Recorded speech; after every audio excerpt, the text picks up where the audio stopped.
Buenas noches, estimados amigos, un programa más de Disenso, este programa sobre filosofía y metapolítica que hacemos junto con Silvio Maresca. Gracias, Silvio, por estar acá presente. Hoy tenemos un invitado que es un amigo nuestro, un joven profesor de la Universidad de Coimbra, Alexander Franco de Sá. Voilà, le profesor. Muchas gracias por la invitación y estoy muy contento de estar aquí finalmente. Claro. Habíamos hace mucho hablado de venir. Sí, sí. Y me contenta mucho estar aquí. Bueno, como ustedes verán, es un profesor portugués, doctor en filosofía, profesor allá en Coimbra, que es la ciudad universitaria por excelencia de Portugal y una de las más significativas en Europa. Profesor, él tiene una especialidad que es filosofía contemporánea, nos va a contar él. Yo sé que está haciendo la traducción de la Ética de Husserl al portugués, ha trabajado sobre los temas de fenomenología y ha hecho una tesis muy interesante que está vinculada a la filosofía política sobre un autor tan complicado, difícil y complejo como fue Carl Smith. Sí. Así que la primera de las preguntas, Alexander,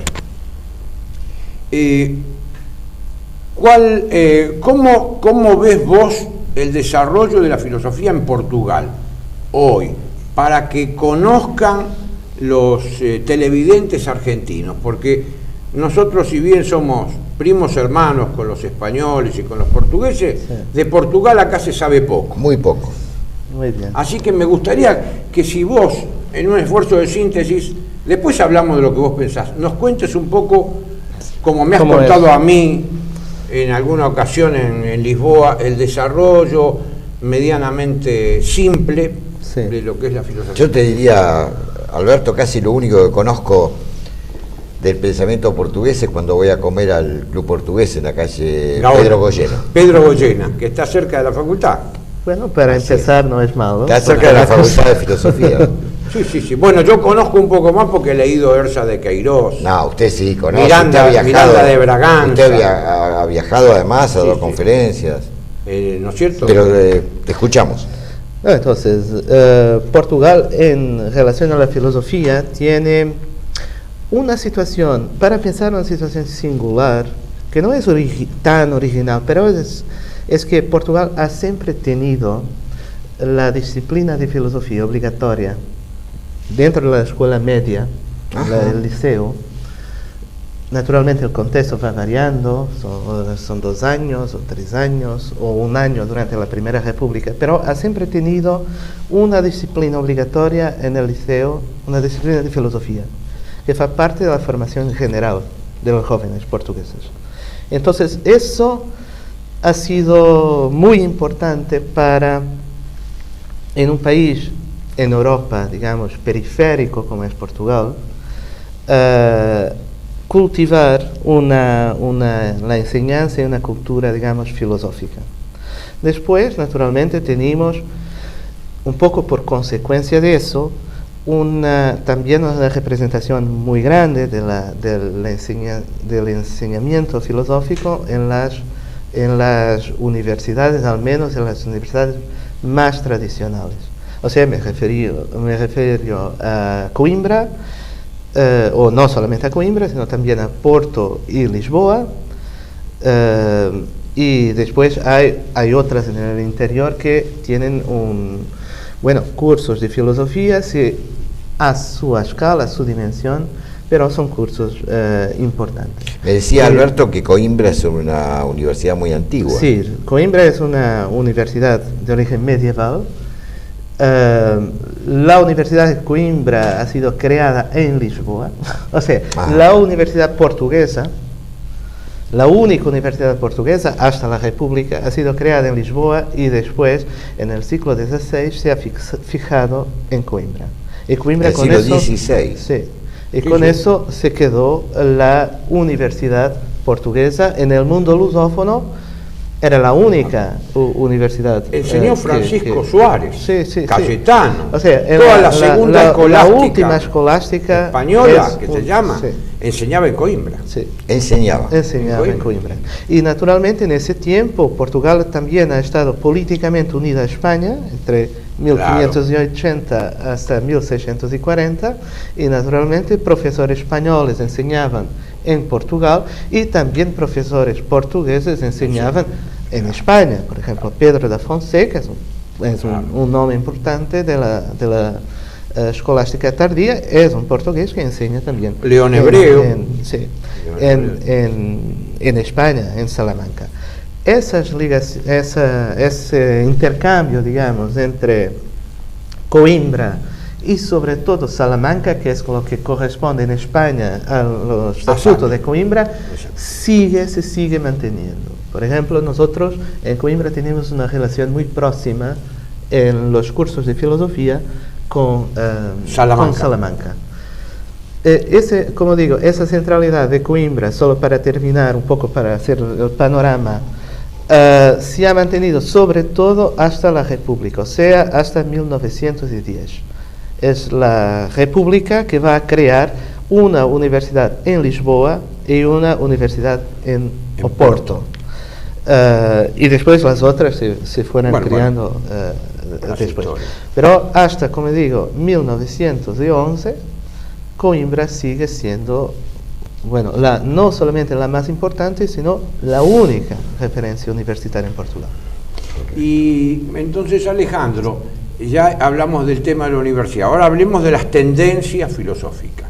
Sí. ¿Qué tendencias filosóficas, cuál es la tendencia más marcada o cuáles son las tendencias más marcadas que vos encontrás en el desarrollo de la filosofía en Portugal en estos últimos 20 años, que son los años de tu ejercicio? Y además, ¿cómo se sitúa tu obra en ese contexto, no?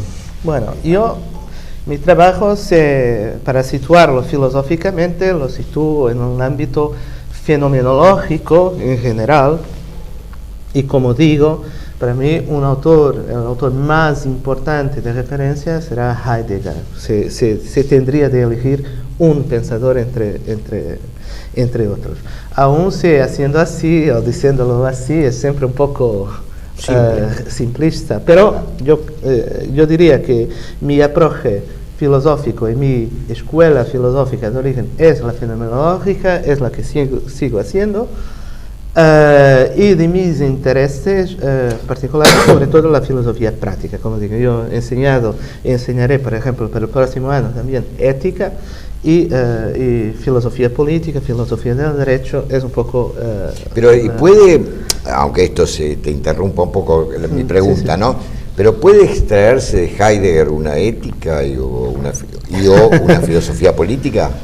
Bueno, a mi ver, sí, no una ética en un sentido, digamos, normativo, tradicional, o sea, no se puede esperar que Heidegger tenga un approche a la filosofía práctica en un sentido normativo, dando respuestas a preguntas que ya presuponen un approche metodológico que Heidegger rechaza, me parece.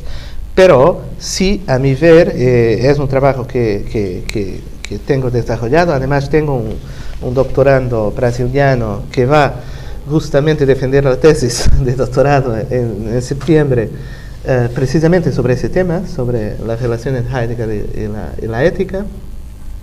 A mi ver, sí que hay consecuencias que se pueden extraer de la obra de Heidegger, y sobre todo Heidegger lo reconoce. O sea, yo me acuerdo, no solamente decir eso, me acuerdo de un pasaje de una de las lecciones de Heidegger, que según me son de las más significativas, las últimas lecciones de Marburg de 1928, seguro que están traducidas para castellano, yo no creo que sean...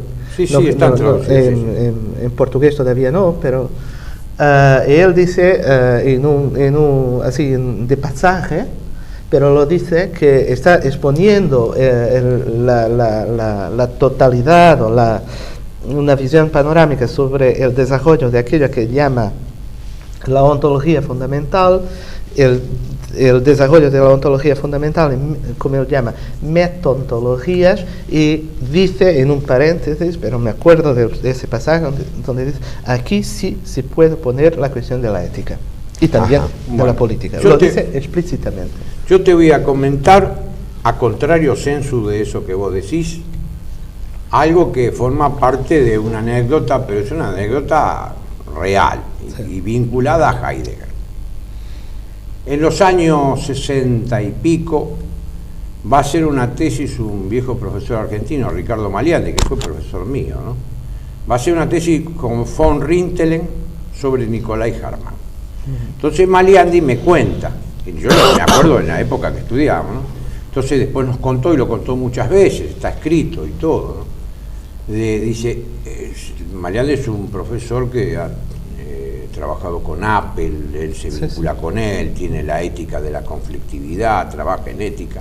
Entonces lo va a ver a Heidegger para preguntarle sobre el tema de la ética en Nicolai Hartmann, y Heidegger le dijo, no me venga a hablar a mí de ese cielo de valores de la ética de Nicolai Hartmann, porque en mí no va a encontrar... El cielo de valores. El cielo de valores, dice. Sí, no, en mí no va a encontrar nada, le dijo. En mí no va a encontrar nada de la ética y de ese cielo de valores. Eso le dijo Heidegger por el año 70, porque Maliandi llegó... Bueno, Heidegger tiene un especial en Cono, con el tema de los valores. Con el tema de los valores, sí. Pero te comento, no necesariamente. En relación a la... Si tú entiendes la ética conectada esencialmente con la cuestión de los valores, con la cuestión de las normas, seguro que Heidegger lo rechaza completamente. Claro. Pero lo que digo es que ¿en dónde se busca la vinculación de Heidegger? ¿Cuál es la vinculación que vos encontrás entre el planteo de Heidegger en la ética? ¿En qué aspecto, si no es normativo? No es normativo, pero sí que hay una dimensión de aproche para decirlo en un modo general, al modo de vivir, o sea, aquello a que se puede, que los antiguos han llamado la Eutzen, la vida buena, ¿no? Eusum. A la cual Heidegger es sensible y por la cual los conceptos fundamentales desde Sein und Zeit, desde ese tiempo, intentan... Que es como muchos se han aproximado a Heidegger a través de una ética de la existencia. Toda la cuestión de la propiedad y la impropiedad en Sein und Zeit tiene una dimensión ética inocultable, me parece a mí. Exactamente. Ya desde ahí. Incluso me recuerdo ahora en la carta sobre el humanismo, la llamada así, cuando habla de letos, ¿no? Como morada, lo retrotrae, ¿no? Al tema de la morada, que para nosotros es muy interesante, para nosotros que no podemos separar de todo la ética de la patria o del hogar, ¿no es cierto? Es sumamente interesante. Bueno, hemos visto este aspecto, ahora nos dicen que tenemos que ir a un corte y después seguimos trabajando, pero ya trabajando sobre, vas a hablar sobre tus trabajos y demás. Sí, y además lo que nos quedó un poquito pendiente, que es otras corrientes que... Hasta ahora hablaste nada más que de la fenomenología. Si es que hay alguna otra corriente, y qué filósofos son más significativos. En Portugal. En Portugal. Bueno, pero lo dejamos para el corte. Muy bien. Es la emoción que le damos.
Seguimos acá con el profesor Alexander Franco de Sá, profesor de Coimbra, que trabaja sobre el tema de fenomenología, nos estaba contando un poco, y me pidió encarecidamente que le haga publicidad al vino de Porto, el vino verde de Portugal, así que en este momento le hago publicidad y pido que todos los ¿Vino televidentes... verde? Vino Sí, verde, sí. vino verde. Esto es lo que quiso el profesor Sá y claro, nosotros bien. le hacemos el gusto. Profesor, ahora continuamos. No, continuamos. Eso Continúe, era broma, claro. Ah, ¿no? estamos un Ya poco dice la acá. publicidad. Era Un broma. poco... Estábamos un poco con el tema de las corrientes filosóficas Sí, en Portugal, bueno, cómo se inscribe tu trabajo dentro de eso, ¿no? Entonces, yo estaba diciendo que de una parte, como digo, la filosofía tiene importancia en Portugal por causa de su presencia en la escuela y tal. Y eso quiere decir también que Portugal es un país pequeño, ¿no? Entonces, pero es muy diversificado también en relación a escuelas filosóficas. Por Ajá. ejemplo, nosotros, como digo, tenemos una inscripción, digamos, tradicional en la filosofía continental, mucho por influencia francesa, ¿no? Aló. Porque, de hecho, la referencia cultural más importante en términos tradicionales es la Francia, No Alemania. no la Alemania. Además es un caso interesante, por ejemplo, nosotros, si tú vas a un coloquio en Portugal, eso es muy, muy, muy interesante. Uno, es una experiencia de poliglosía, para decirlo así. O sea, un español habla español directamente. Un italiano italiano, un francés francés, porque nosotros, y un portugués portugués. Un portugués, naturalmente portugués. La única lengua, digamos, naturalmente, en el caso del ruso lo dejamos un poco de lado, pero la única lengua occidental que no se suele hablar, digamos, académicamente es el el alemán, alemán. que es la excepción. Hay muchos profesores que no lo hablan, otros sí, bien, pero el francés, aun si uno no... Y ahora es una situación que está cambiando, porque el enseñamiento de francés no es lo mismo de cuando estudié yo en el liceo, pero, por ejemplo, mi hermano, que no es no ha hecho el liceo, pero es arquitecto, ha hecho ciencias, no letras, ha estudiado francés también. O sea, era una cosa muy divulgada. Hoy en día, como referencia filosófica que crece en Portugal, como es natural, muy por influencia anglosajónica, diría la influencia de la filosofía analítica Es fuerte. es fuerte. Y es sobre todo al nivel universitario, es fuerte, sobre todo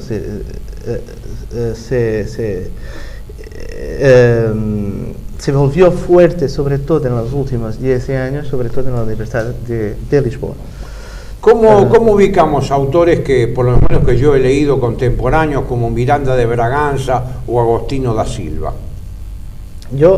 Agostinho da Silva es un caso que no ha sido jamás No ha sido profesor universitario. ¿Por que qué? tiene Porque cartas al joven filósofo, joven yo he leído filósofo. eso. No, Agostinho da Silva es un caso de Un pensador. de un pensador que además no era muy conocido en Portugal, porque él se fue Agostinho da Silva se fue al Brasil, pero él estudió en la primera experiencia universitaria en Porto.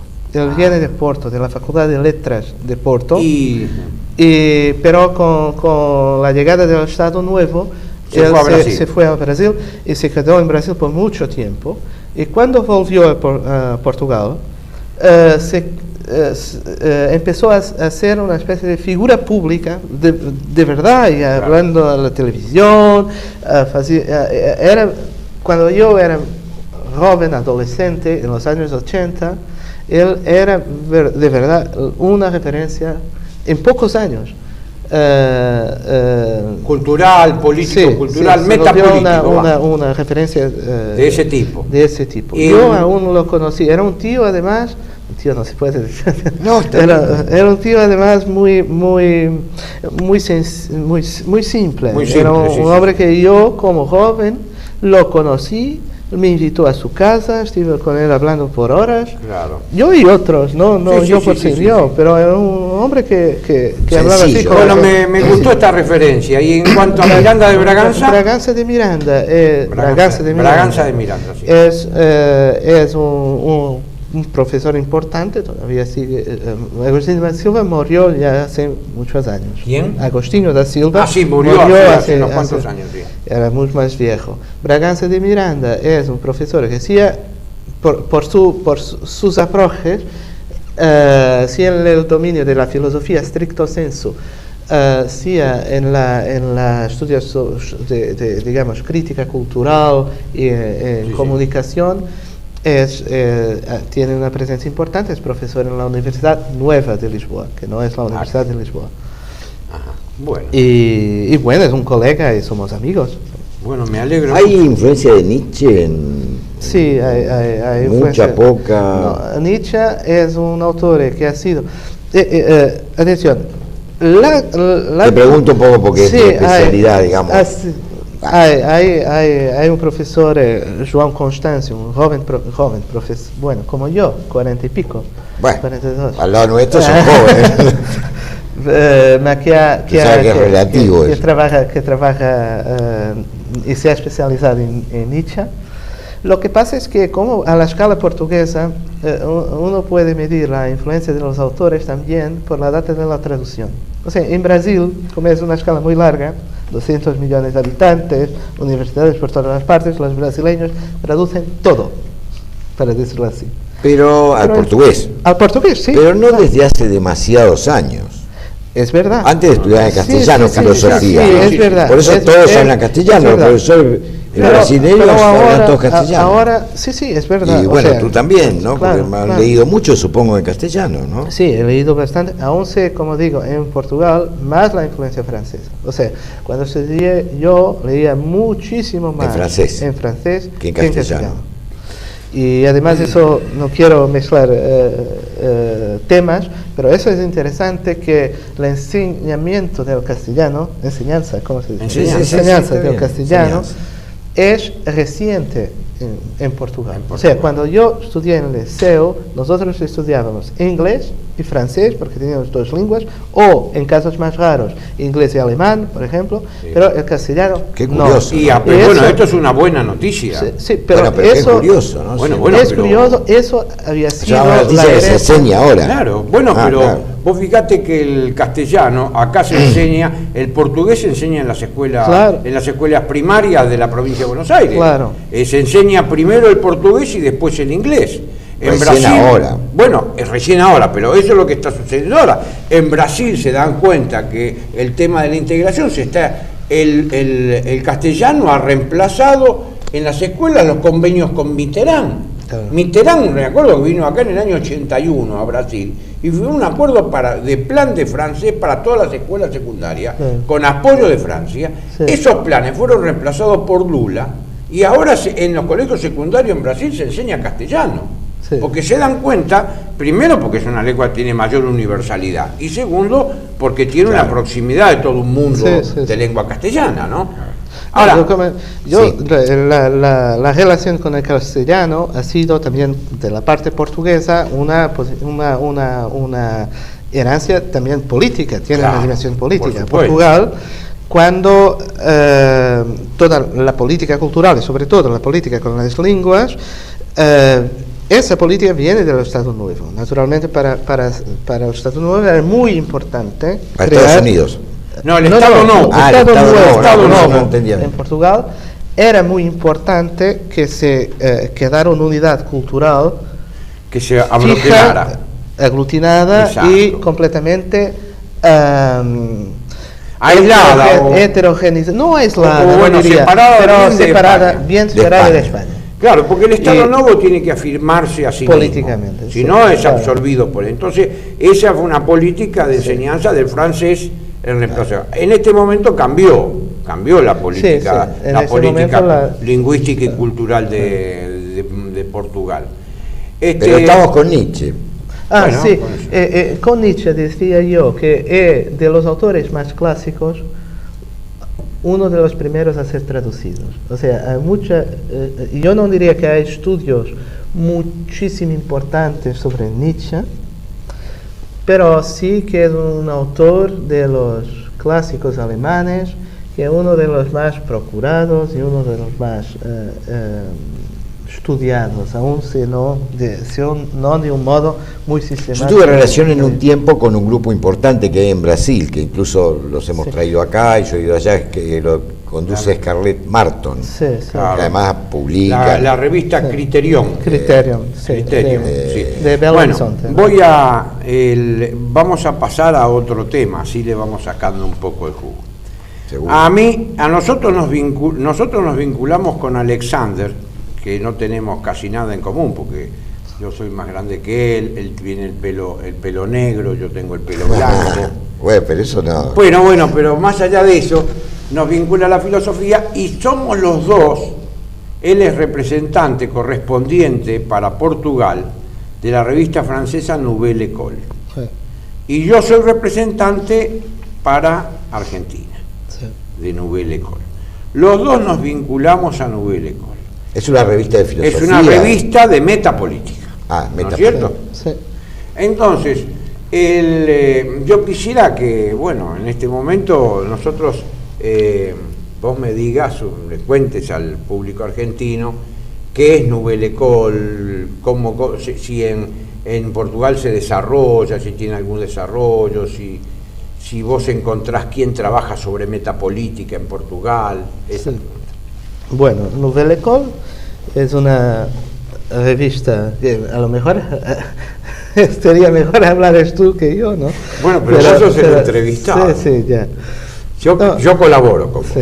No, es una revista que tiene un rol cultural y también político-cultural en Francia muy grande,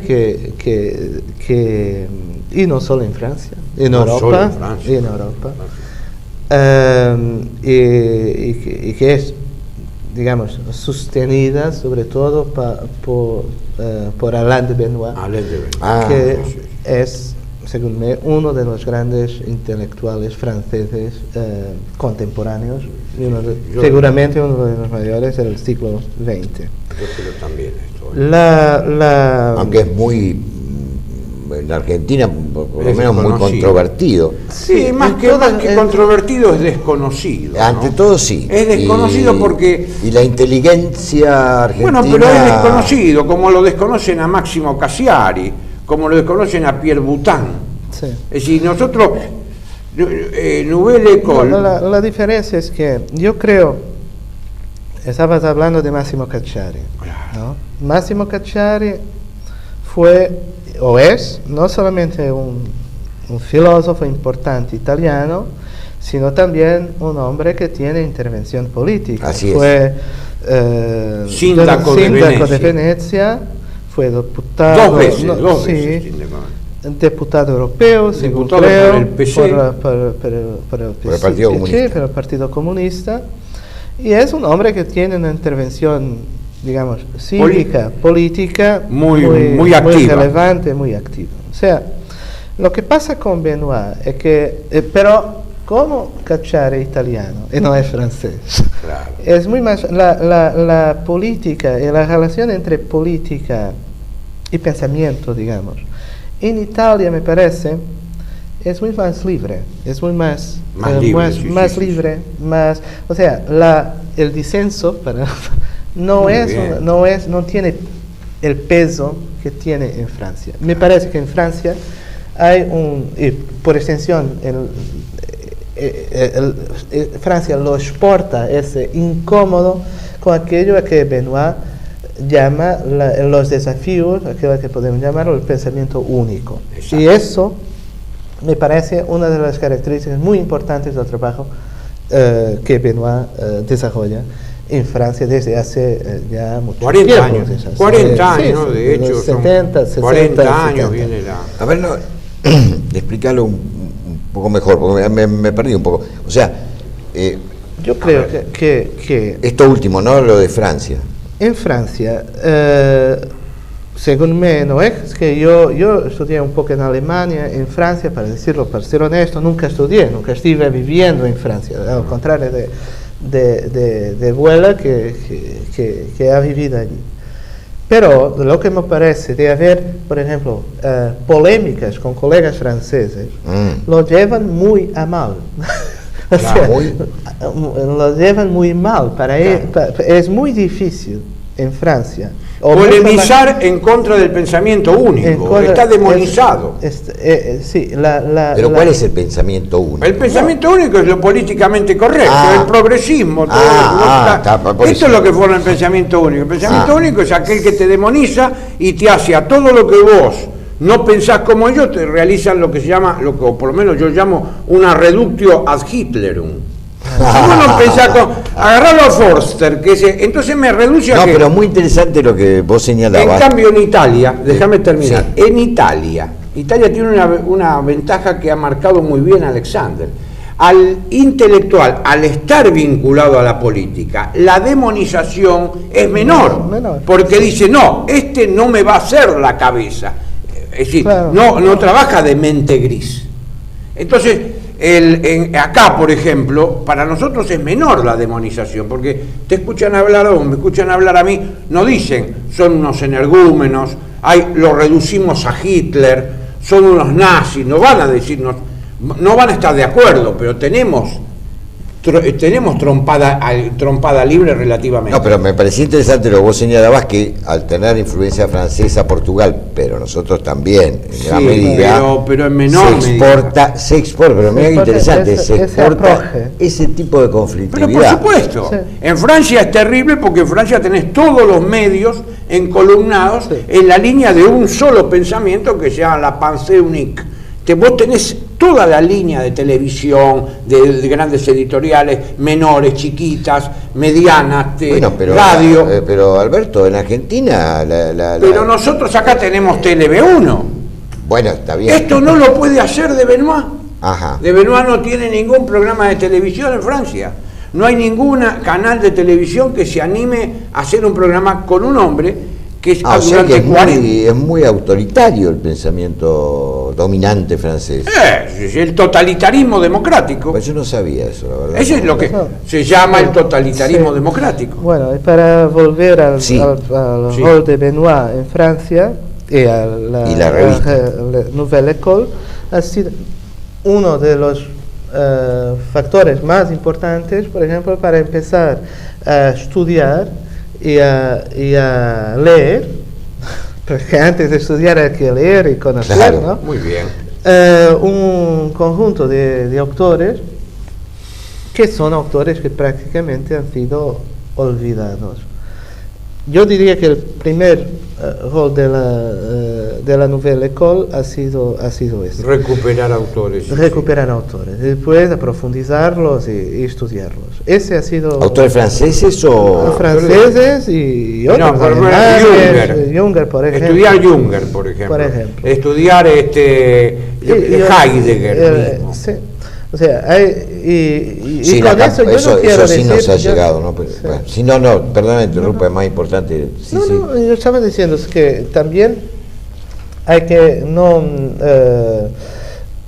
cuando uno refiere los términos pensamiento único, como estábamos a usar, naturalmente eso es una figura que tiene su complejidad, o sea, no es que hay una gramática, una estructura única, hay una dimensión compleja de este fenómeno que tiene que ver con las